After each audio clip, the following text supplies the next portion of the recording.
just blew on the screen. Sorry about that. That wasn't a All right. kiss at Abdurraheem. I wasn't blowing a kiss at you, because that to start that with toxic femininity would be a bad way to start. Anyway, I was blowing something off my screen. So natural as we are. But welcome everyone to A Piece of Cake. Apologies that we weren't able to be with you last Saturday or yesterday. Yeah. But we are here. We felt we didn't want to delay any further, so that's why we're doing this one-off on a Sunday, and then we will resume on a Saturday next week. And yeah, we didn't want to leave too long a gap between our shows. It's like both me and Dr. Baker can get really busy, so apologies, guys. Sometimes we have to we have other things going on, so this gets sacrificed. But we thought like 2 weeks in a row was going to be too much, because the conversations have been so fascinating, haven't they been, bro? They've been excellent. Learning curves, some self-reflection, and as we want, you and I are very transparent, wear our hearts on our sleeves, and like to share and to learn from our audience, and as well as each other, mashallah. So it's not always a piece of cake, but then again, it is a piece of cake. So, wa alaikum salam to all our sisters and brothers who are tuning in, and non-Muslim guests that are with us. So let's dive into this, Abdurraheem. I think the conversations with Ilyas and Shireen, it's good to see you. Wa alaikum salam. The conversation we had with Ilyas, what we've been having ourselves, Raisa, wa alaikum salam. Now, toxic femininity. We've talked about toxic masculinity. We've talked about fatherhood. We've looked at ourselves. And I think one thing I want to say, and I think you'll agree with me here, in no way, wa alaikum salam Nama, where there's no way we're going to even think that we can speak for women or in the place of women. Wa alaikum salam, Sister Kira, and others there, Muhammad, wa alaikum salam salah. We're not going to be doing that. And I will apologize from the outset that if we seem to be ever even condescending, patronizing, but you know, bro, overly patriarchal, and I'm doing this disclaimer because I doubt that we will avoid that being men, and so I'm sort of saying, look, that's how it goes, and I'm not making excuses for it, but just putting that out there in advance. And it's interesting that you feel you have to do that, because that's one of the things that was raised in that article that I sent you, and was very interesting. Like, why does everyone have to feel that before they have a discussion about women and femininity, they have to apologize and put provisos and disclaimers in advance? Like, no one feels they have to do that when they talk about men. Although women feel very free, they feel very comfortable and free to be able to talk about men and diss men, but they never say, well, I'm not a man, I have no idea how it feels to be a man. But they'll still feel quite happy to criticize patriarchy, criticize toxic masculinity. And I've never, ever heard anyone have to make such apologies. I really appreciate that. And I want to dive into that article that you read very soon, that you've read. I didn't get time to read all of it. That's so interesting. That you said that, and you know me, but I've been told I'm quite arrogant at times. That I don't apologize for very much at all. But, so I think maybe the discussion is, why do you feel you have to apologize? And I'm not saying it in a critical way, and I'm sure there's a real genuine point that that's a good point. I wasn't going to start with that, but what I've seen is that the sensitivity from some, is so much that even this victimization culture, and while as we said before, there are those who are genuine victims, but there are those who've jumped onto that bandwagon and used the language, should I say, of victimization as a trigger societally to obtain sympathy, to defense. So you're right. Now, as you know, I'm not want to jump out there with an apology, but I'm saying I'm saying that because I'm going to be me, Abdurraheem, as you're going to be you. And we are both considered, I think, maybe you might not see yourself as that, but we're both considered alpha males, whatever that means in this day and age, but being forthright, outspoken, confident. And I'll say right now, and those who may want to criticize this statement, I love women. Always love women. And I'm not going to qualify that statement. I love women. My wife knows I love women. I love women. Your wives know me. Well, yeah, it used to be wives, mashallah. All right, Hence, okay, just down to right? one, back down to 1 year now. All right, okay. Exactly. Yeah, But yeah, now, Abdurraheem, so my thing is this now. As yeah. we're talking about toxic femininity, I thought, let me just look up the definition of femininity, because today Mm. that question has to be asked. So I said, what is femininity then? Yeah, And yeah, so that's the first. the definition that I've seen here, it's a noun: qualities or attributes regarded as characteristic of women. Mm. So then, as men, how do we characterize women? And then again, how do women characterize themselves? And then on top of that, Yeah, how does our faith, how yeah, does Allah mm. characterize women Yeah, in the Quran? And yeah, our Prophet sallallahu alaihi wasallam exemplify that fact in what he has said and how he has treated and interacted with women. So these three yeah, aspects: how do we characterize women according to that definition? How do women characterize themselves? And how yeah. does the deen characterize women as well? Where do we Yeah, start? I Wherever you mean, want. I think the interesting thing is that I realized actually literally on the cusp of this whole podcast beginning, that I looked at the actual title, Toxic Femininity. And I think we might have meant to say toxic feminism. Yeah. But so there's a difference between feminism, right, and femininity. But actually, I realized even as I saw the title, it could be toxic. And it's really, and I'm saying could be because I'm just, in a sense, throwing these thoughts out for discussion. I'm not saying categorically that I believe this or that. And, I guess I'll expound my position as we go through the podcast. But I think that it's interesting that the fact that, it's very interesting, bro, because when you said, you started with a disclaimer, I asked you why, and then you talked about sensitivities, and then we talked about victimhood and a call out culture and all the things that come with that. And it's interesting that here's a question that I might like to pose. Is that toxic femininity?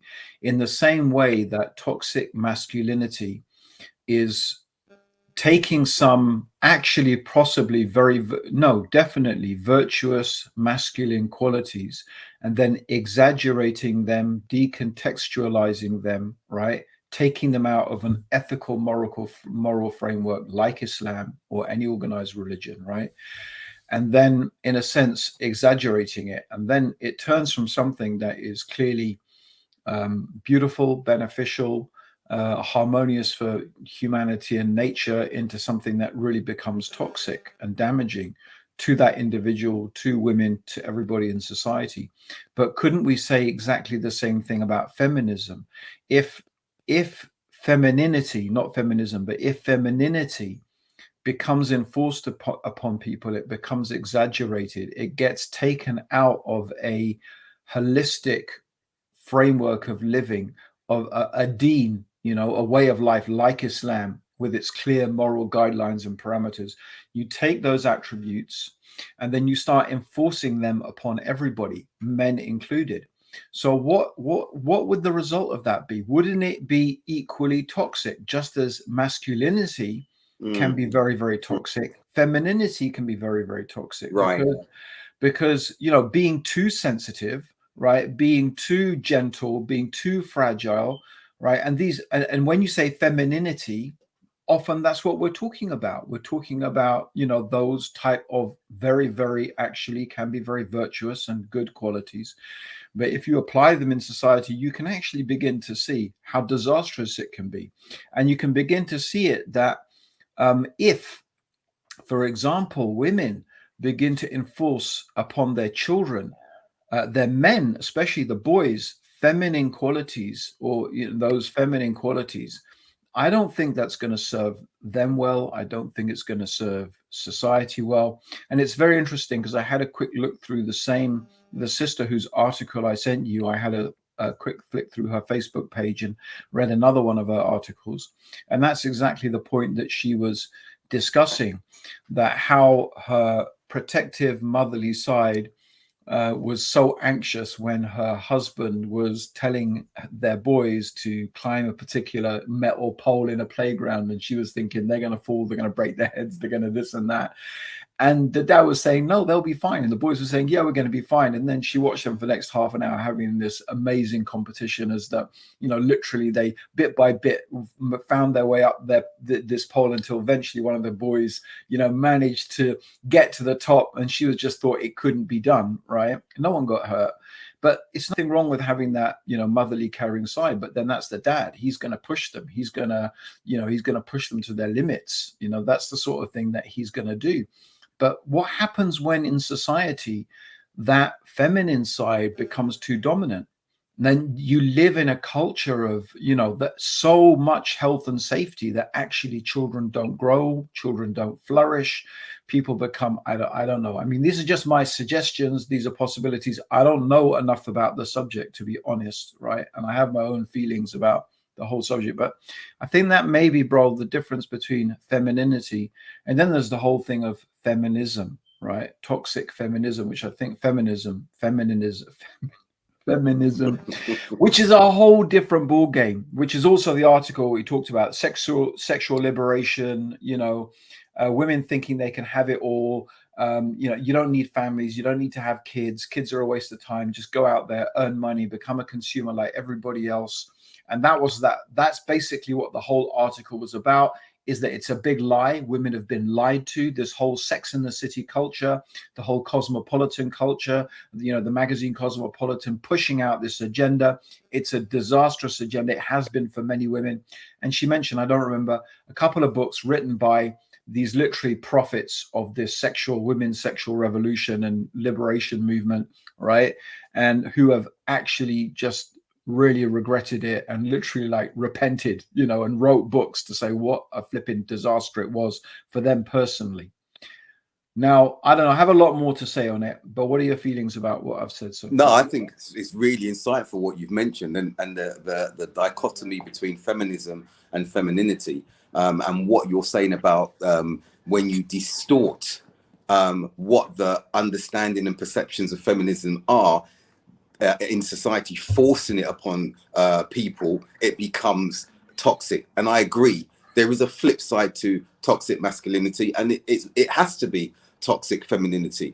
And it's interesting that you mentioned particular characteristics with being soft, with being gentle, being emotive, because you'll have today men, and we're not saying that we're none of those, we don't possess any of those characteristics, but we don't have them in preponderance and put them at the forefront of everything that we're actually doing.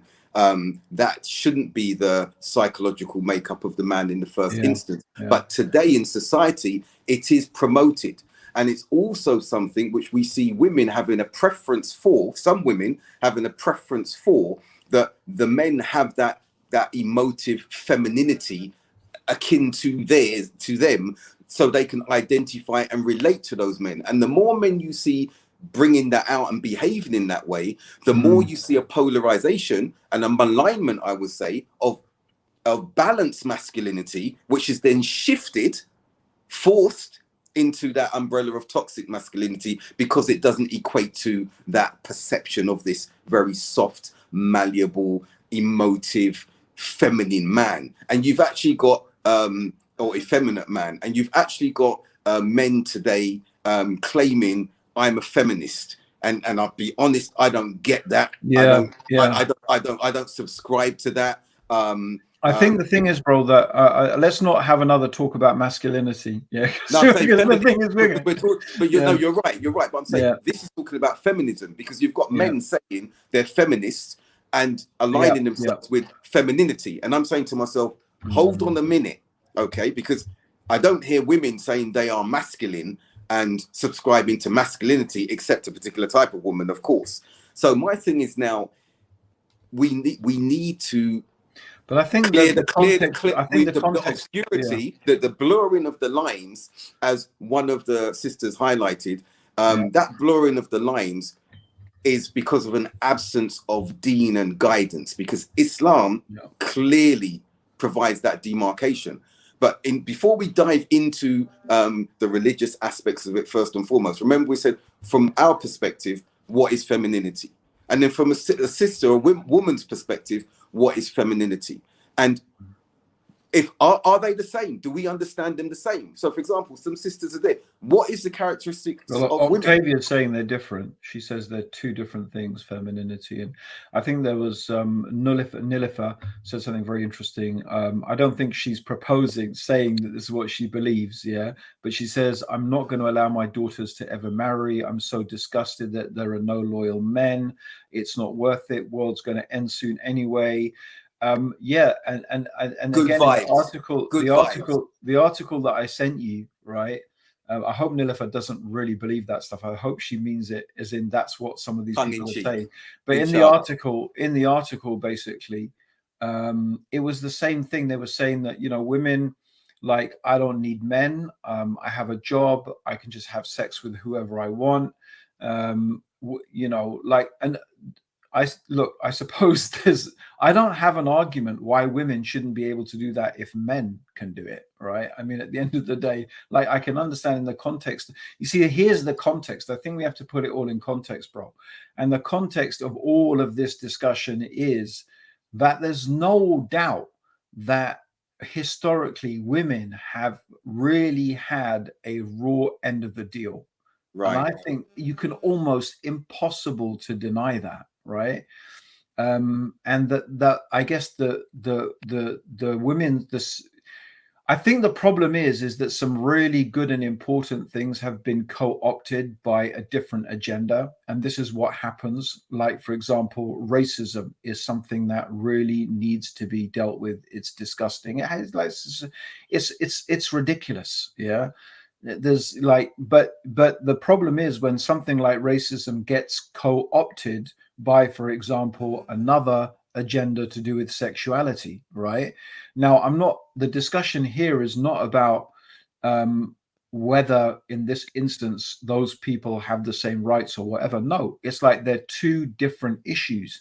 And sometimes when one issue gets co-opted by another, it confuses, it muddies the waters, it lessens the struggle. But personally, I don't think they're comparable, right? I mean, obviously, I don't believe that, you know, I don't, you know, we have our beliefs as Muslims about, you know, homosexuality and whatever and stuff like that, right? But that's a different issue.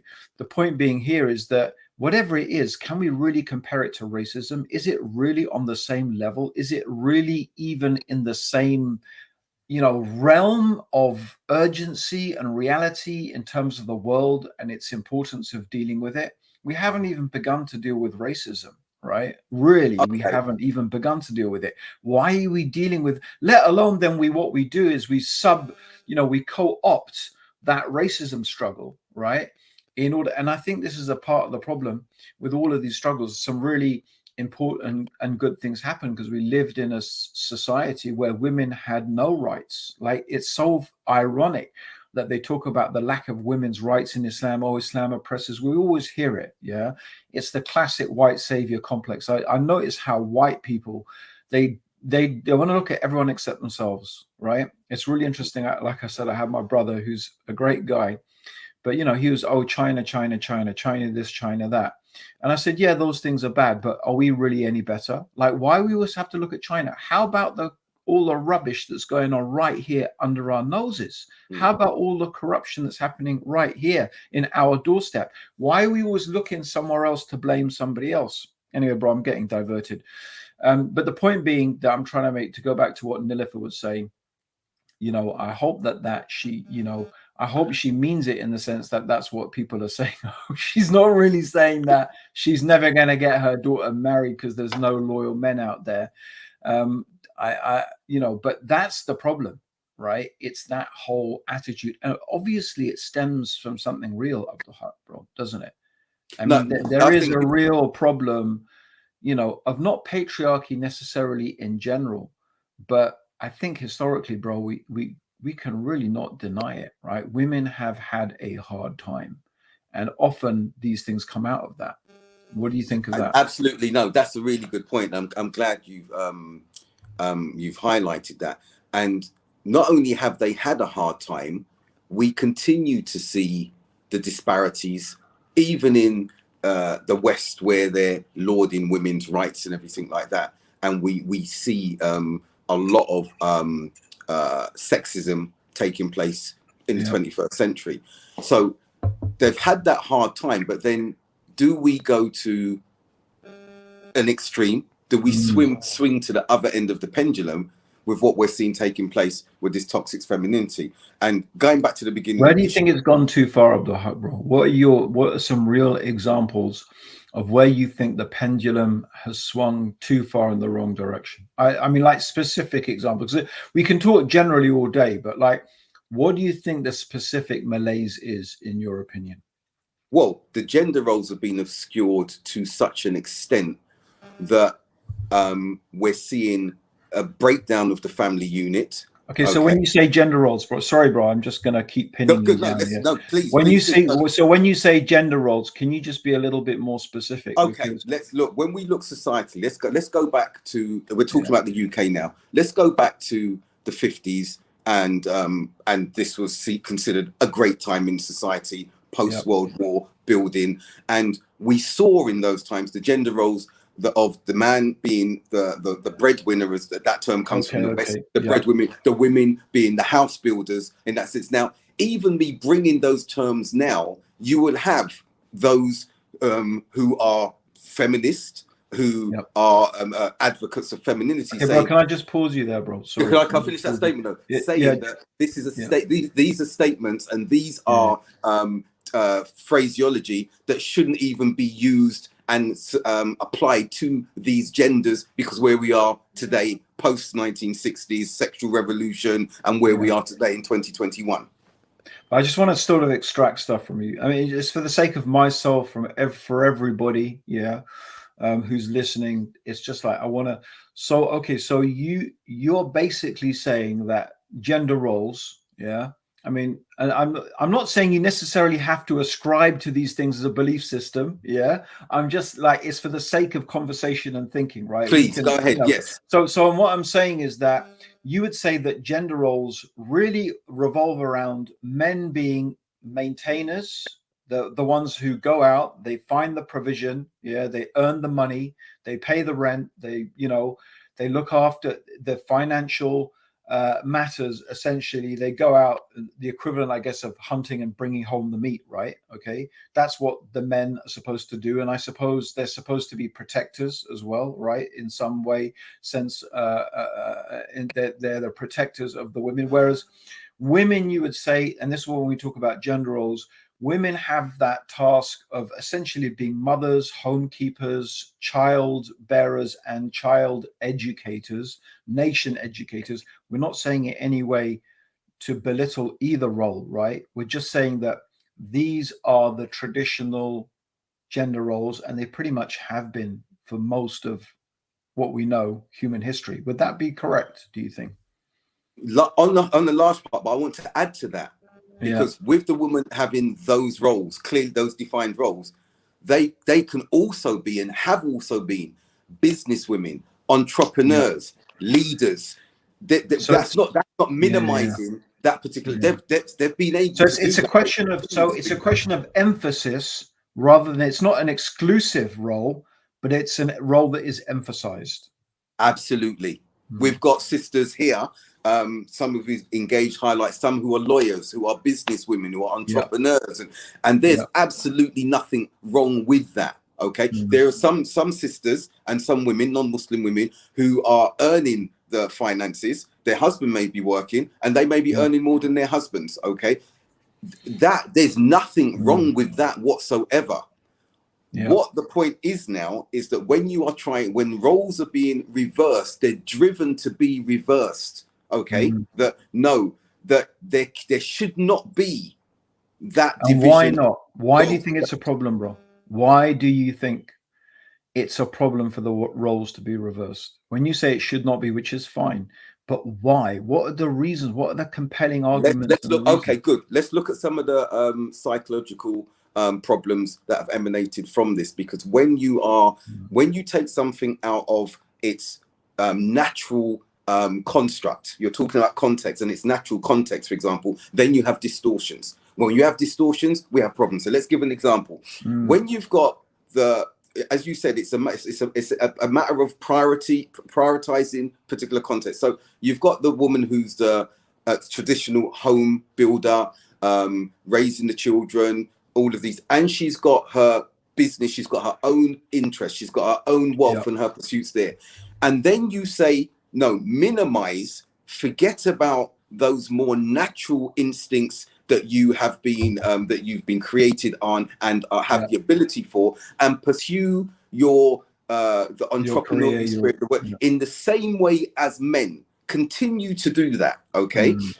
And then the woman in herself, that many women from an innate thing, then decide, I want to start a family, I want to, and they have to continue juggling between these two aspects, okay? Yeah. And the only way where they are told to stop is Mm. either the husband gives up what he was naturally, again, inclined to do, and becomes the Mm. one looking after the children, doing all of the things in the home. And some husbands are okay with that. And I'm not saying that there's a problem with that if it's done by Mm. choice. But then you're placing a burden societally, physiologically, psychologically. This is me saying this now. Women can disagree on the women to the Yeah. extent that the natural inclination and their entrepreneurial business Mm. flair and everything then become in conflict with each other.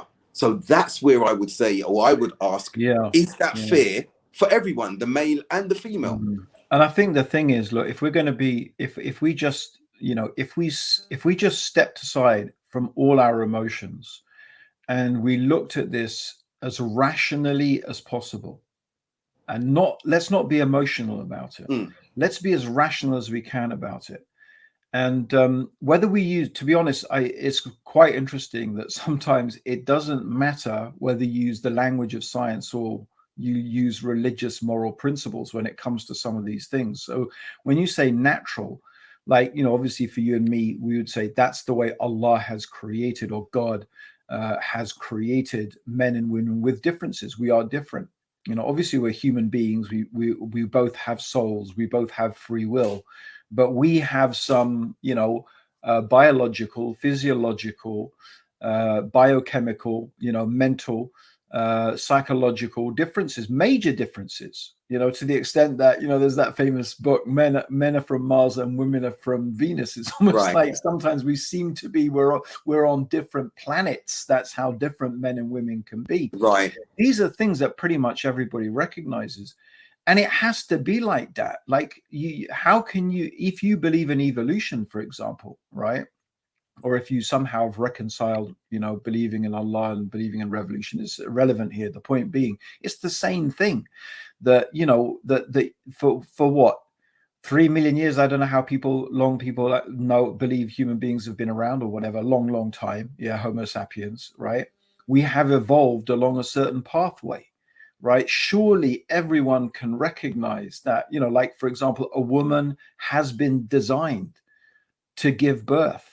When she gives birth, she releases serotonin. She goes through this incredible pain, this incredible suffering. Yet when she gives birth, there is this outpouring of love towards this child. And that is it's a biochemical process that takes place that only women can do it. And there's a reason, because she's the one who fundamentally is going to care for that child, and no one else can replace her. And trying to replace the mother with something else, with some sort of surrogate, it's not that it's not possible, but we can't. Are we really seriously proposing that this is a healthy way for society to be? Is this really going to be a healthy way? Otherwise, what we're embarking upon, some massive experiment with society, right? But It's therein insane. is the conundrum. That what exactly what you said. Yeah. Therein lies the toxicity. Exactly what you said. Are we expected? And the sad thing is, yes, and what says what is being put up there by Kay, toxic femininity's weaponization of feminine traits. Excellent summary. I think that hits it spot on. That's a Okay, very and nice and summary. it is Yeah. weaponization. We said what characterizes women, and we still didn't come with an answer as men what we see regarding women. And if we were to say, as you alluded to, in part you did answer about the gentle traits, the what we consider feminine traits, we are seen as misogynistic or toxic masculinity is being expounded by us by even saying what these feminine traits are. But it is weaponization of feminine traits. by women, by society, by men for that instance as well, who consider themselves feminists. And we know that feminism and femininity are different. So it's exactly what you're saying. That's the conundrum, Abdurraheem. Look at what we're discussing right now. We're asking that question. Is this what we're expected to accept? Okay. And it is. And if we don't, we're damned. Believe this, accept this, or be damned. Look at society today. Okay. Look at the movements that are driving forward. Let's look at the toxic femininity that emerged. You mentioned racism that emerged and that was at the head of the Black Lives Movement. Okay, let's look at that. There was toxic femininity right there in the movement being driven, but it was being masqueraded as a black cause, which it wasn't. That was just an aspect of that. Let's look at other particular movements, and some don't come to mind at the moment now. That you have that shadow of toxic femininity that drives it, and if it's not in line or in step with this toxicity, then again it's labeled and it's marginalized as being anti-feminine, anti-feminist, against women, and to be damned. And society jumps on that. This is the problem now. This is where we are. Okay. And then the most worrying aspect is that this is being done against religion. Now, I'm not going to say that there isn't any smoke without fire in that instance, but let's be very clear. The behavior of adherence to faith and the faiths themselves have been far apart on a number of occasions, and we know that. When we look at the practice of Muslims, we cannot say with our hand on our heart that we have all exemplified Islam. When we see misogyny within the religion, okay, we cannot say that this is Islam, but yet cultural practices and traditional practices have purported that they are Islam. Now we're seeing women, a generation of women younger than ourselves now, embracing a femininity that's toxic, that is everything against whatever the religion says. We've got references to the gender of Allah subhanahu wa ta'ala that is opposite to how he describes himself. We've got references by other faiths to Isa alayhi salam, being gay. Okay, we've got all of these types of reference coming from where a toxicity, femininity that is really trying to redress what they see is an imbalance, when in fact it is a balance. Religion, Islam particularly, has given a balance, which you've got toxic femininity now trying to distort under the wider guise of societal drive. Yeah, I think for me, bro, I think if I look at all of this and I try to distill it down to like really what's going on, very quickly, a quick historical summary. Well, I'm going to make it super quick. Basically, I believe that we live in a consumer culture, a consumer society. It's a society that is just simply driven, and that's literally everything that drives our society at the moment. Is the idea of consumerism, materialism and consumerism. And it drives our society. It's basically what gives us jobs. It's basically what gives us income. And it's almost, we're so deep in it, it's almost there's no way to extricate ourselves out of it. And it's destroying our planet. But the thing is, in this relentless drive for consumerism, what has happened is that along the way they realized that, well, if they made money the god, money the thing that is to be served, money is the source of our success in life, material things are the source of all. And that the fact that every nation measures its success by gross domestic product, right? How much money do we own per person? Then if that's your measurement of success, you're going to look at the world around you, you're going to say, wait a minute, half of the people in this country are sitting at home spending, consuming the money, not earning it and consuming, right? I mean, they're just like women, basically. Women are sitting at home, right, being looked after by men. That's half the population. We need to get those people out. Let's get them working. Let's get them earning money. Let's get them paying taxes. And guess what they'll do when they earn money and they make money? They're going to go and spend that money, right? They'll spend it, and then we'll be richer. And then if we're richer, I'm thinking people supposed to think that we'll be happier because that's what they think is the goal, right?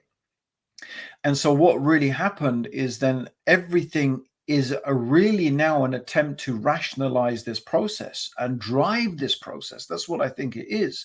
It's an attempt to rationalize it, and you do it in two ways. You attack that, and you want to drive that process forward of getting women out of the homes, working, getting more money flowing, and I think that's what it's all about. And I just don't think people.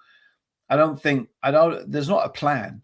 There's not a plan. There's no one literally sitting there planning this. There's no like they sitting there conspiring. It's just except Shaitan. Yeah.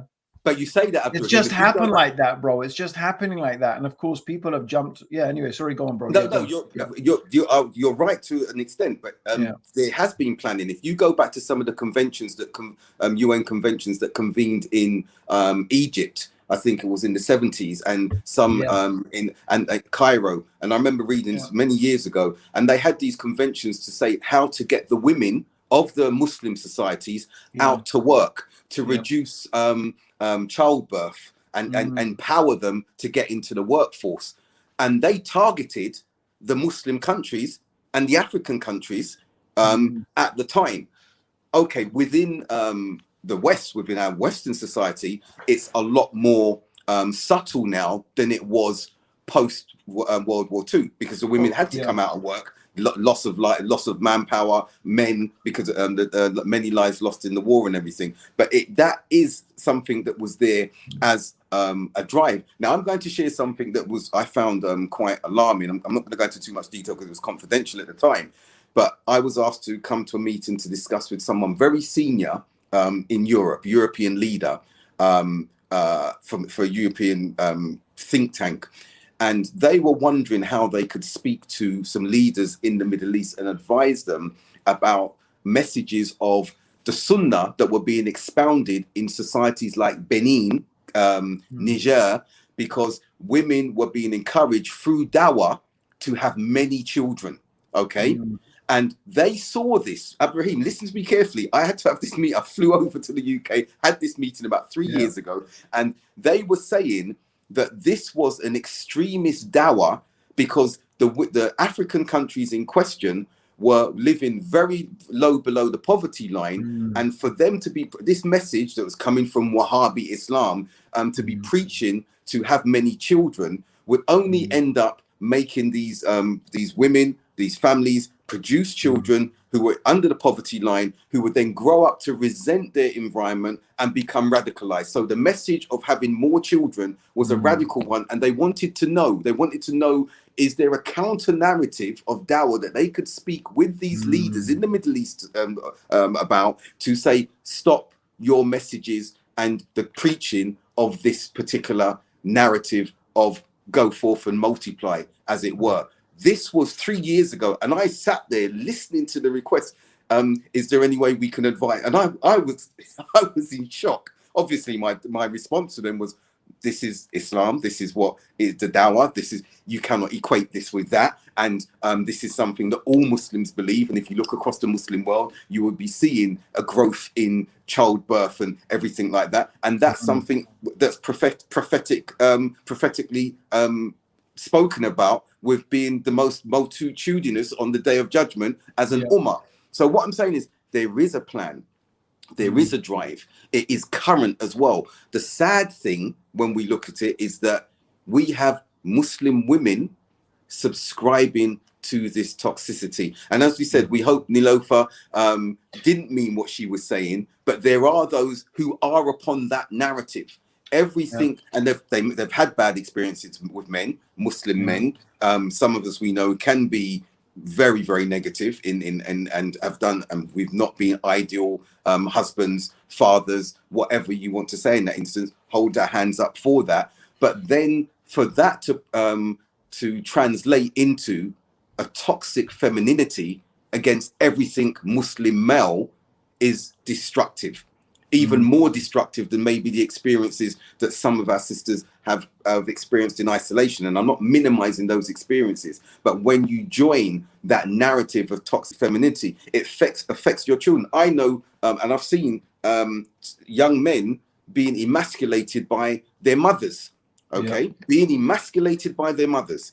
Because their mothers have had a bad experience with the fathers, and there's this hatred that started to take place towards and that's men. Toxic. That's toxic femininity right there, bro. I want to go back to what you were saying about Benin and Niger and stuff like that. So here's something very interesting. You see, in the West, you see, bro, I've talked about this a lot, right? The irony is that now in the West, they're trying to encourage women to have more children, right? Why do you think that is? Because the white race, the so-called white race, I don't believe in races. It's a lie. Yes. It's an artificial construction. But the so-called white race is it's gonna go extinct. It's basically, they're not having enough children in order to maintain themselves. Now, here's the interesting thing, right? In order for the economy of a country to be viable, you have to have enough young people, right? Enough new young people being born, right, and growing up in society in order to maintain the society. If you get a society where there are too many old people, if too many people are old, then the resources that the elderly will drain from society, will now collapse the economy. And it's exactly the proportion. They say that once 30% of the population is over 65 or something like that, right? That's it. Your economy collapses. And this is exactly the reason why they've pushed up the retirement age to whatever it is, 70. Yeah. Imagine being lied to all your life. Yeah. Work hard till you're 65 and then you can retire and enjoy that. And it's just a big lie. Yeah. Right. Okay. So, and maybe anyway, there's a whole nother thing. But so your population, your elderly population gets bigger. You don't have any new young people. One of the reasons why England is still, here's the irony, has actually done relatively well is because of immigration, right? And it's so ironic that they keep on going on about immigration, too much immigration. They need immigration. They desperately need immigration, right, to fill in the jobs and to fill in the gaps that there are no more young people for. They need it. Right. They're desperate for it, right? This is the problem, right, with the society that's run along the lines that it is, because it depends constantly on constant growth and constant materialism. And you know what? I mean, if any person with a brain could have thought down and sat down and thought, what will happen if women stop having children? I wonder. Yeah. It's like, it's so simple, yet all these great geniuses in sociology and, social engineering never seems to have sat down and thought about this reality. And now here's another thing, bro. Years ago, I watched this documentary, right? And here's the real thing, right? Why do they want people in Africa and the third world not to have big populations? Because they know perfectly well that with population explosions comes a rationalization of the use of resources. And with a rationalization of the use of resources comes efficiency. And with efficiency comes balance and then growth and prosperity. So this is what happened in the West. This is the model that happened in the West. During the Industrial Revolution, populations exploded, right? And of course, there was a lot of poverty, there was a lot of suffering. But what happened was that people learned to control their expenditure, they learned to manage their economy, they learned to manage their resources, because it was a do or die situation, right? And with that rationalization, they reached this level of balance. They don't want the third world to reach that, because they would therefore have their own, in sense, their own revolution, industrial revolution. They would reach that point about which they don't want. They want to keep them constantly imbalanced, because the moment when they're constantly imbalanced and constantly, in a sense, incapable of producing reasonably functional societies, and it's not because they are intellectually incapable. That's ridiculous. Flipping look at ancient Egypt, look at the kingdom of Mali, right? Like the idea, look at the ruins of Zimbabwe, look at Shaka Zulu. It's not, Right. it's not that, you know, and we can see that throughout all of the world. It's not that there is an intellectual problem. It's not like there's some racial problem. It's nothing to do with that. It is simply to do with the normal process of population growth and settlement being constantly interrupted and disturbed and distorted, right? This is the real problem. Yes, that's what will happen. If you have a lot of kids, you will get a lot of angry young men. And guess what those angry young men will do? They will go and they will do something to try and change and improve society. They will get fed up of corruption. They will get fed up of, you know, leaders spending millions and millions on their palaces and this and that while everyone else lives in poverty. That's how the West continues to colonize and occupy and control populations. And So you know there's what, a Abdul, way bigger agenda going on, bro. There's a and you know way what, bigger agenda. and to And tap this into whole what, thing of the woman's liberation, bro, the whole point of it, it's actually to actually ruin society. It's not to help it or preserve it, right? It's the plan to ruin society. and Abdurraheem, to tap into what you're saying, which is Jazakallah There's khair. some thoughts That, anyway. I'm not saying that's no, my belief system. okay, but those are very pertinent thoughts, because when you connect that now, we've got the birth control movement, and you've got femininity saying this is our right to do this, to freeze eggs, to do whatever, to freeze sperms and men's sperms, and to choose which sperm bank we want to go to, and that right to do that. We just don't want to do that just yet. But when you look at that, this is a thought I'm throwing out there, or an observation rather. When you consider femininity pushing that agenda, toxic femininity, I will call it, pushing that agenda, how does that land beside strategies that we saw in Israel, we saw in America, to sterilize women? Okay, to sterilize women. Women in the Ethiopian, I think from the Falasha Jewish background, but Ethiopian women in Israel being sterilized. This is facts. You can check it out. The research, the paper, and inflicting sterilization and syphilis on men and women in Tuskegee, so that it's Tuskegee, sorry, in America in the mid 20th century, and doing all sorts of things to women around sterilization that they didn't know was taking place. How do we put those, how do we reconcile these parallels, that one was being forced upon these people, okay, unknowingly until years later, and then there's this choice and this liberation that this can be done now, and that when that's opposed, you see movements, legislation, and uproar against those who are opposing something, and I'm going to put it out there, that is unnatural. So what you're saying about what's happened and the great civilizations and what they're trying to do to limit births and the societies growing in Africa, these all tie hand in hand. So that toxic femininity is lending a hand to these strategies. That's an observation. I mean, I mean, bro, it's been fascinating, but I want to swing this whole discussion, and like turn it on its head now. As we do. Because the thing is, bro, having said all of that, right? And I think all of it has some valid points of discussion.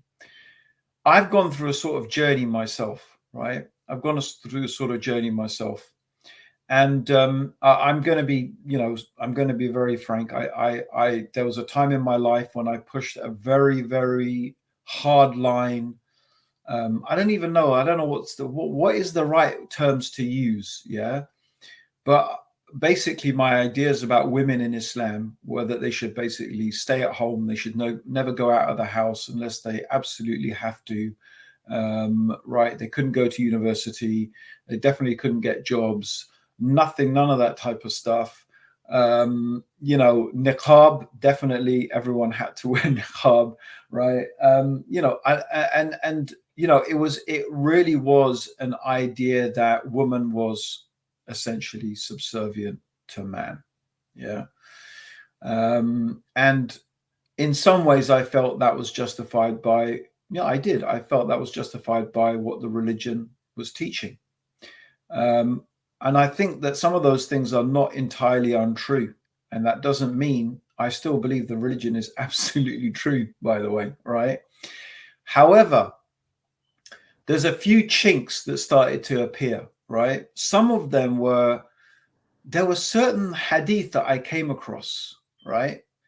And I never really found that there were very convincing explanations about those hadith, right?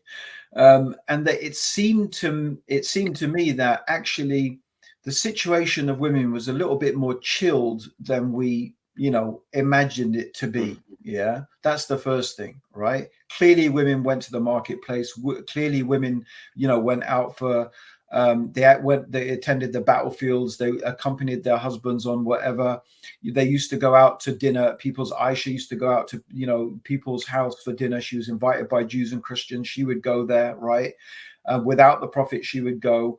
There's a whole raft of things. The Prophet sitting. Anyway, there's a whole raft of things. When the Prophet had some guests, and then Aisha knocked the food out of, I think it was Salma or whoever sent the food. Well, that means, she was serving the guests. She was there. She knocked the food. They saw her do it, right? She wasn't high. She was there, right?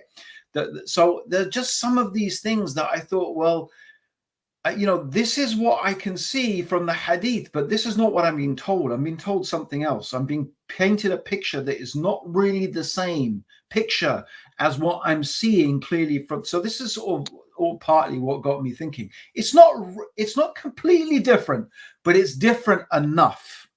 Yeah. Yeah. Okay. I agree with you. Not completely different. Yeah. But it's different enough. Yeah.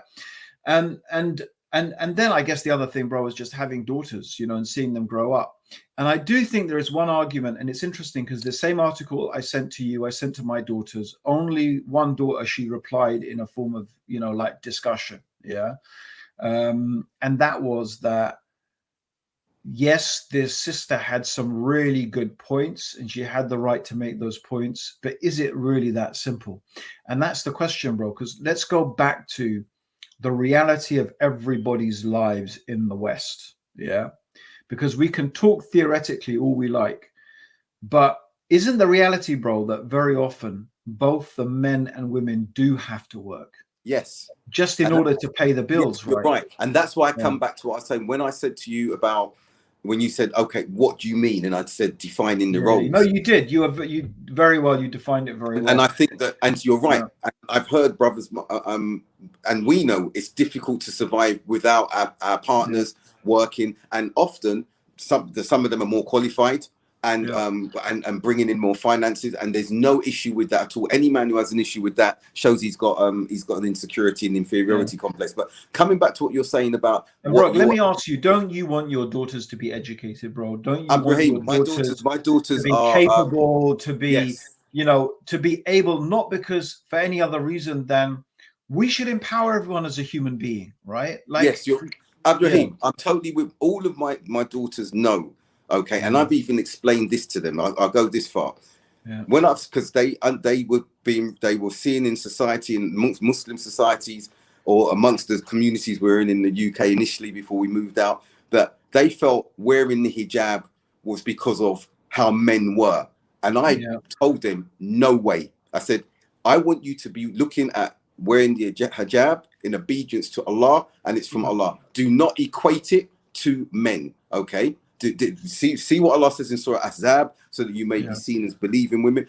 It's for Allah. It says, but it also says, I don't know the Arabic, but it also says you may not be molested. Yes. So there isn't there that there is a dimension of presenting yourself in a modest way. Yes. Like, whatever people want to say, right? There's a lot of really stupid things that people say, right? Right. Really stupid things like, victim blaming, if we were to stop her getting raped, that's blaming that. I mean, some of that stuff is stupid beyond belief, pathetic. Right? It's pathetic. In no way, shape or form, right, is rape ever justified. No. However, if I live in a street and I know down the street there are gangs of people, right, who can knife you and steal you, I'm going to say to my kid, don't walk with a lot of money, right? Yeah. Take a diversion. Don't go that way. You know, defend yourself. I mean, that's Yeah. just common sense, right? It's That's just right. simple common That's right. sense. And can I just come in, Abdurraheem? Naib Ghulam saying hijab is not just for men. That's a good. No, I'm saying it's not for men. Not just. It's not for men. It's for Allah. And this is what I've raised with my. But Abdurraheim, coming back to the earlier point, what you said, but coming to the point, what you said, I was like that. We were like that. We were raised with this idealism, and I'm going to say yes. What I was understanding of Islam, okay, I may have been very misogynistic in my understanding of that, and I was wrong, and I think that happened to a lot of us with the idealism that we had about what the Quran was saying, and because of that idealism, because of that fervor, we were thinking in an abstract sense. You know, I speak about that in my PhD studies. We were thinking in an abstract sense. We didn't actualize it. But then as we went out, as you say, daughters, I had daughters. Both of us have got a lot of daughters, mashallah, tabarakallah. You've traveled. We're both well traveled. When I started looking around the Muslim societies and context and saw how chill it actually was, when I looked at in the most religious of Muslim societies that I saw, and I saw how empowered the women were. I saw women when they appeared in a public place or a queue, the men would move to the side, the women would go straight to the front of the queue. I saw that women were the confidence I saw of these women. And I was like, hold on a minute. What is going on here? And so we took the religion, understanding it with a context of yesteryear. And I'm not saying that religion is backwards. We understood it with a societal context of yesteryear because we were reading narrations and hadith of that time. And we were not being taught how to contextualize it in today's society. And as we got older, I think as well, bro, sometimes we were given an incorrect picture, bro. Yes, I agree. I think we were given a distorted picture. No, let me finish. You're right. We were, and I've actually spoken to some teachers and said to them, "Why didn't you give us the full picture?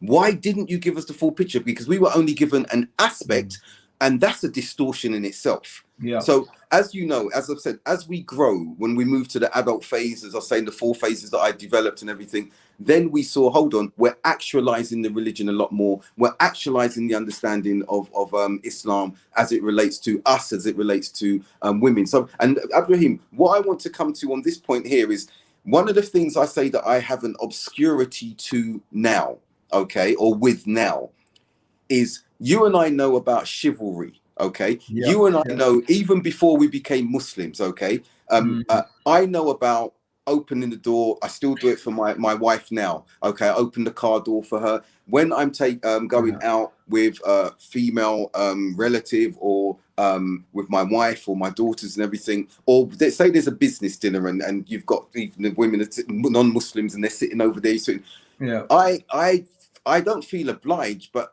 I feel that I want to pay, not to make a statement, not to do anything like that. And when I saw discussions taking place by the younger generation online, sisters and women, non-Muslim women, I will never let a man pay for me because he's then going to I feel obligated that I'm going to have to give him something back. We had this discussion before. Yeah, we did. So my thing is now, just to conclude on that point, and I'll hand it back to you. So now for me, after the last experience when I was in the UK a few years ago when I went and we were going out somewhere, and men and women were coming through, and some men passed through the door, and I saw 2 women coming, and I held the door open for them, and they scowled and gave me the most filthiest look. And I didn't understand it. And then I was in another queue, and I was talking to my friend, and the tiller became available, and I politely said to the women, because we hadn't finished discussing and was looking at something else, please go forward, ladies before gentlemen. And you should, if looks could kill. So I asked my friend, I said, am I doing something wrong? He said, you can't do that anymore, bruv. You can't do. I said, what do you mean you can't do it? And he goes, women don't like that being done for them. I said, so what? So chivalry is dead? He goes, in some parts, yeah. And then I heard a discussion, and the woman's like, oh, I don't like chivalry because what it indicates is you're doing that because we're the weaker sex, my fair lady. And that's why you're doing it. But because you know what? But women are the weakest. For me, I don't know anymore. I just don't know. I don't know anymore. I mean, honestly, Women are the weaker sex. They are. Physically, they are. We could forget anything else. Physically, in general, women are weaker than men, about 20%. It's just a fact. Like, that's just a fact. It's not a simple biological reality, right? But there's a whole something about, what it's sad, isn't it? That something that is born out of care and concern and yeah, I Compassion. mean, surely that's exactly how we should be as a society. If a group of people are weaker or disadvantaged in some way, surely by recognizing that and catering for that, that's a good thing, surely. And then what are you encouraging in men? Then you, if you won't let men be chivalrous, right? Why are you surprised if they become toxic? Good question. I mean, Very good question. if you won't let men be chivalrous, how do you want them to treat you? Because if you really wanted to be treated like a man, like another one of the lads, then you complain about that as well. Because you just can't be. You can try and be treated like one of the lads, but I'm telling you, the ladies would not like it. They would not like it. Definitely, they would not like it. 90% of the time they would come, or they'd talk about, I don't know. I mean, men wrestle, they punch with each other, they fight around with each other. Well, girls will call that what, sexual harassment or something like that, right? Right. Although it's entirely not sexual, that's what men do, Right. right? So the whole thing is insane, right? I mean, but I think I do understand where it comes from. I do always take it back. I think a lot of it comes from a good place in the sense that there were and still are serious inequalities. I still don't understand until today, after how many years since the so-called sexual revolution and feminism, why a woman still gets paid less for doing exactly the same Right. job I as a agree. man. I I agree. don't understand it. It just absolutely, I don't it's the same job. Why does she pay more for exactly the same piece of clothing as a man? This is something I only discovered recently. Yeah. I know that, including my daughters, they will go and they will buy men, not because they want to wear men's clothes, simply because exactly the same piece of clothing sold in the men's department is 20-30%, even 50% cheaper when it's sold for men. And it's like, why? And Abdurraheem, what you said about the There's so price, many whys, and they still there are, exist, there are, bro. They still exist. and So yeah, in agreeing with you, like for example, I'm going to give an example. I'm running two institutions here, and I'm really proud that and yeah, honored. I'm actually honored that okay, I'm the CEO, I'm the head of, but the strongest and most talented members of staff who I've promoted some since I've seen their talents and everything. Some are there already. yeah, The most talented and best staff that I've worked with are these sisters. Okay, in the yeah. roles that, and I mean, and I'm like, Yeah, I no, wouldn't I'm the be same in I our wouldn't be able, organization. I wouldn't be able to do the perform the roles and the leadership and everything I would if they weren't there. Literally, I Yeah, say that honestly. yeah, Okay, and so you're right. Why are women paid less? And we're talking about the Western society who are saying that we know that Islam liberated and bought rights for women. We know that. I've witnessed that in this region. Okay, I've witnessed it. I've witnessed it in the West. I've witnessed it from sisters who've converted to Islam, sisters who've grown up as Muslims. And one thing my conclusive point will be here is while we're talking about this, when I see women's voices being suppressed, silenced, and subjugated because of their strength, because of their intelligence, okay, that worries me, especially when they are speaking in a space that is wholly Islamic, wholly representative of not only who they are as women, but of as Islam, by voices that are incapable to even hold a conversation with them. yeah, Then I say to myself, that's when we need to defend and support yeah, those yeah. voices. And again, there is still a huge amount of that, bro. And that's why it's that all of this is quite a difficult conversation to have. Because as Ibn Taymiyyah pointed out, bro, maybe we could sort of finish on this, is that the middle path, the balanced way, is always actually quite hard. It's hard to stay on the middle path.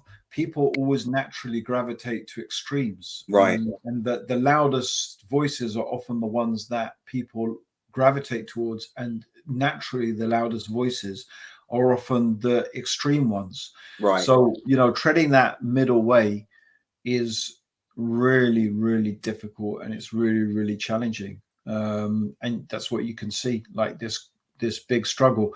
And it becomes even more difficult when the thing that allows us to be balanced more than anything else, which is our deen, which is the code that has been given to us, the guidance of Allah subhanahu wa ta'ala. When people are ignorant of that, when people have misinterpreted it and misinformed about it, and that, in fact, when we really analyze ourselves, a lot of the time, it's scary how much our attitudes are formed by the opinions of society, and we don't Right. even realize it. I mean, that was Yes. a shocking thing, that when I read that article, I really took a look at myself and I thought, wait a minute,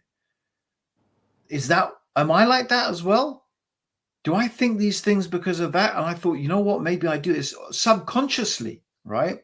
Because whatever everyone is saying and whatever everyone is doing, you don't even realize it, bro. You just repeat those same phrases. You just repeat those things. You feel you have to say this because that is being said. So finding the middle way, finding the balanced ground is very, very difficult, especially when you're not in a environment that is governed by the Sunnah. That's the Can I? reality. I agree, and I want to conclude on this point. Hassan just put something up by Bay, Sister Bay. Can you put that up again, Hassan? And I want to pose a question here.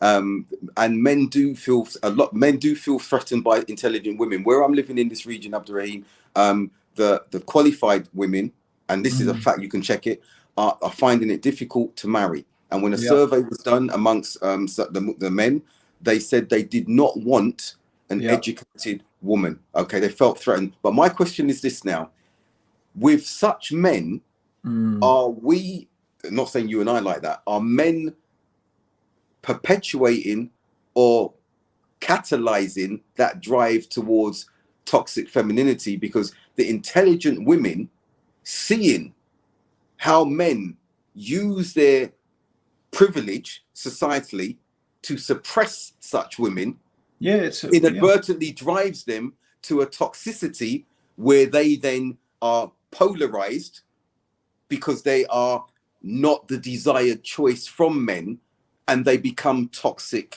and that's where toxic femininity lays root in some instances. Is that definitely, a I think it has a huge part to play, without doubt. I think it's and I think that's what I said, is that I think that we go right back to what I've mentioned it a few times now. I do think that a lot of feminism, a lot of these issues come from a place of pain and suffering, and of women not having really that good a deal. And in some ways, if you see the opportunity to get some freedom, you're going to take it. And I don't mean but obviously, like everything else, you can take it too far, right? And then you realize that what you thought was freedom wasn't freedom at all. It was just slavery to something else, right? Like, that old adage, like, okay, you ran away from being a slave to your husband in the kitchen, and then what, you were a slave to some boss, in an office, right? It's just one slavery to another, right? Well, ultimately, bro, the answer to that is we need to be slaves to Allah and seek his pleasure. And that it all comes back to it. The more I think about all of these subjects and we have these discussions, the more I realize that when you look to Islam as it really was, as it really was taught by the Prophet, and how the Prophet lived it. And I think that's what's important, because we have to really think how the Prophet lived, right? Because often we don't do that. Yeah, we say, oh yeah, the Prophet is the living example of the Quran. Yet him and Aisha would argue really badly. I mean, subhanAllah, you look at how, we've had this discussion before, right? We've mentioned this before, but this is how we're supposed to be, as we're not supposed to argue. I mean, in terms of tolerance and love and compassion and kindness and understanding and all of these types of things, bro, which are the really underpinnings of how we're supposed to be as Muslims. And we're sort of coming full circle to things we've talked about before. You know, your wife is not just your wife, she's your sister in Islam as well. How about that? All the things that, all the duties you have towards your brother, you have your duty towards your wife as well, right? And I don't know, somehow it's all got lost, bro. So there is definitely, in my opinion, a huge issue. There's still a lot of misogyny. There's still a lot of women hating out there. There's still a lot of using Islam in an abusive way to, you know, to control women in a way that is not Islamic, in the way the Prophet never did, sallallahu alaihi wasallam. Yes. Right? Yes. He did not behave like that, yet men will do that.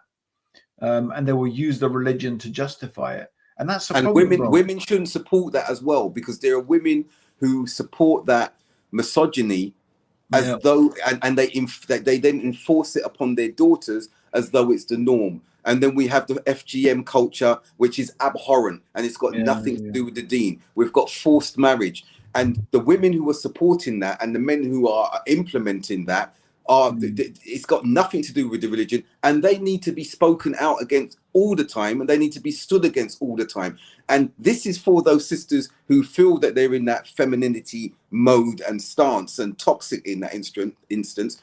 What we all need to do, as you're saying, brother Abdurraheem, is come back to the middle and discard. We've got that pain, and remember the pain, but the only thing that's going to heal that pain is proper adherence to the deen. And I'm not talking sloganistic here. And I've said already, I know earlier on, you've said it, Abdurrahim, how we were and our impressions and understanding of the deen then were very rudimentary, very idealistic, very abstract, until we've grown to actualize them. We're still not perfect now, but we can have this conversation now and talk about toxic femininity. And before that, look inwardly at ourselves, at toxic masculinity, fatherhood, and come to some realization about our shortcomings. Why?